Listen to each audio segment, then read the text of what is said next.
रस हांडी कढ़ई रे रोसई करथिले सावधान।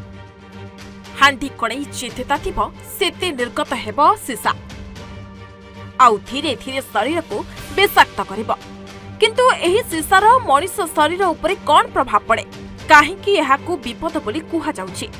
सीसा आम शरीर रे रक्त सह मिसी अनेक रोगर कारण होई पारे, एपरिकी किडनी फेल और कैंसर रिस्क भी बढ़िबो।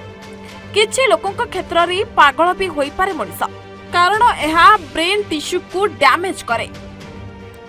एने चेतावनी जारी करिछि अमेरिका खाद्य एवं औषध प्रशासन।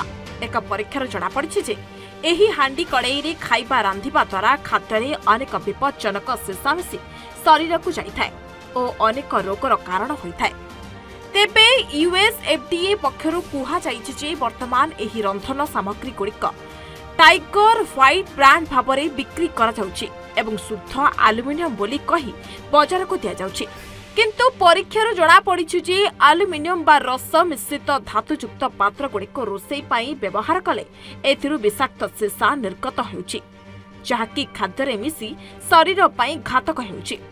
एही सीसा जे कोनोसी बयस किंबा स्वास्थ्य स्थितिर लोकंकु एहार प्रभाव करि पारे, अर्थात जड़े सुस्थ व्यक्ति मध्य सीसा प्रभाव रे आसिले यह क्षतिकारक साब्यस्त होइथाय। विशेषकर छोट छोट पिलांक पई यह अत्यंत क्षतिकारक।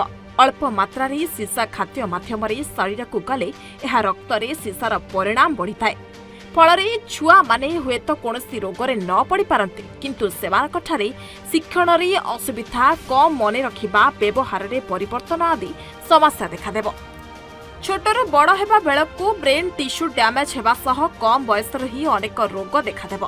तेणु आलुमिनियम रो कोनोसी भी सामग्री घरे थिले ताहाकू बाछि फोपाड़ी देबाकू अनुरोध करिछि USFDA।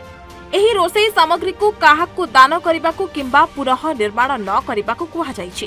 एही सामग्री बिक्री करथिबा लोकंकू USFDA रो मार्गदर्शन नेबाकू कुहा जाइछि। एहा छडा बाजारु एही प्रकारर सामग्री हटाइबाकू भी प्रयास रखिछि। ब्यूरो रिपोर्ट, सूचना TV 24x7।